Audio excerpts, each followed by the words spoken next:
نحمده ونصلي على رسوله الكريم اما بعد فاعوذ بالله من الشيطان الرجيم بسم الله الرحمن الرحيم قال الله تعالى فإن كان ذو عسرة فناظرة إلى ميسرة وأن تصدقوا خير لكم إن كنتم تعلمون صدق اللہ العظیم۔ معزز سامعین و ناظرین، میں لیاقت علی ملتانی آپ سے مخاطب ہوں اور میں نے آپ کے سامنے سورہ بقرہ کی آیت نمبر 280 تلاوت کی ہے، جس میں اللہ جل شانہ نے یہ ارشاد فرمایا ہے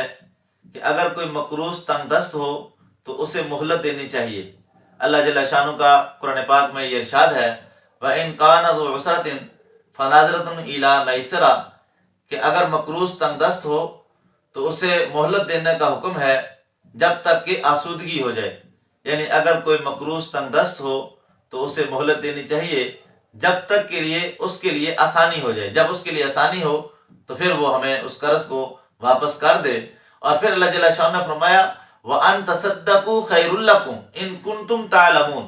کہ اگر تم اس تنگ دست مقروض کو وہ قرض معاف ہی کر دو تو یہ تمہارے لیے بہتر ہے اگر تمہیں پتہ چل جائے کہ اگر تمہیں یہ بات معلوم ہو جائے کہ کسی تنگ دست مقروض کے قرض کو معاف کرنے کا اللہ کے ہاں کتنا اجر و ثواب ہے تو تم یقینی طور پر اس تنگ دست مقروض کو معاف کر دو گے۔ جیسے عبداللہ بن عباس رضی اللہ عنہ فرماتے ہیں کہ ایک مرتبہ رسول اللہ صلی اللہ علیہ وسلم مسجد میں یہ فرماتے ہوئے داخل ہوئے کہ تم میں سے کون شخص یہ چاہتا ہے کہ اللہ جل شانہ اسے جہنم کی آگ سے بچا لے؟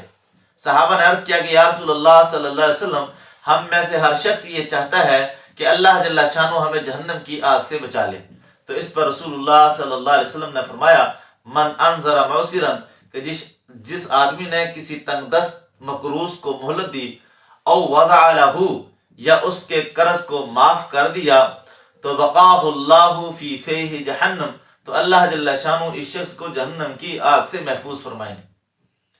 اور ایک اور حدیث پاک میں آتا ہے کہ رسول اللہ صلی اللہ علیہ وسلم نے فرمایا کہ اللہ کے عرش کا سایہ اولاً جن لوگوں کو نصیب ہوگا اس میں ایک شخص وہ بھی ہوگا کہ رسول اللہ صلی اللہ علیہ وسلم نے فرمایا من انظر معسرا کہ جس آدمی نے کسی تنگ دست مقروض کو مہلت دی او وضع لہ یا اس کے قرض کو معاف کر دیا اظلہ اللہ فی ظلہ اللہ جل شانہ اپنے عرش کا سایہ اس شخص کو نصیب فرمائیں گے۔ اور ایک اور حدیث پاک میں آتا ہے کہ رسول اللہ صلی اللہ علیہ وسلم نے فرمایا کہ جو شخص یہ چاہتا ہے کہ اللہ جل شانہ اس کی دعاؤں کو قبول کرے اور اللہ اس کے دکھوں کو ختم کر دے تو اس کو چاہیے کہ وہ تنگ دست مقروض کے قرض کو معاف کر دے یا اس کو مہلت دے دے۔ اور ایک اور حدیث پاک میں آتا ہے کہ رسول اللہ صلی اللہ علیہ وسلم نے فرمایا کہ جس آدمی نے کسی آدمی کو قرض دیا تو اس کے لیے روزانہ ہی اتنا مال صدقہ کرنے کا ثواب ہے۔ من انظر معسرا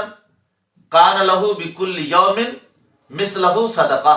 کہ جو آدمی کسی کو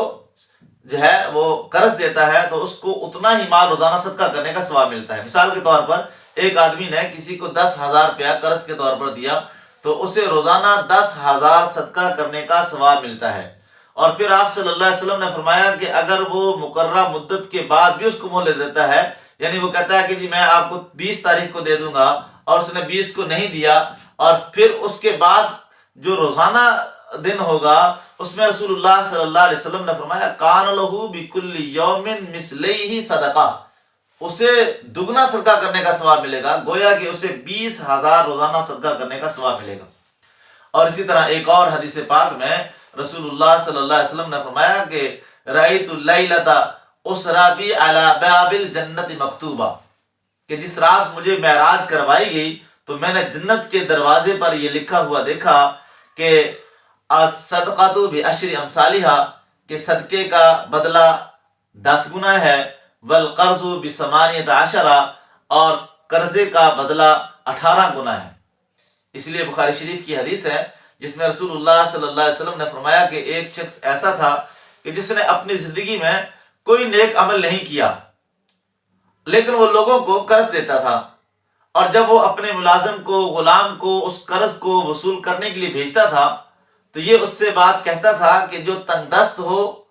اور قرض نہ دے سکتا ہو تو اسے معاف کر دینا، درگزر کرنا، اسے نرمی والا معاملہ کرنا۔ تو حدیث پاک میں آتا ہے کہ وہ شخص فوت ہو گیا اور اللہ جل شانہ نے اس سے پوچھا کہ کیا تو نے اپنی زندگی میں کوئی نیک عمل کیا ہے؟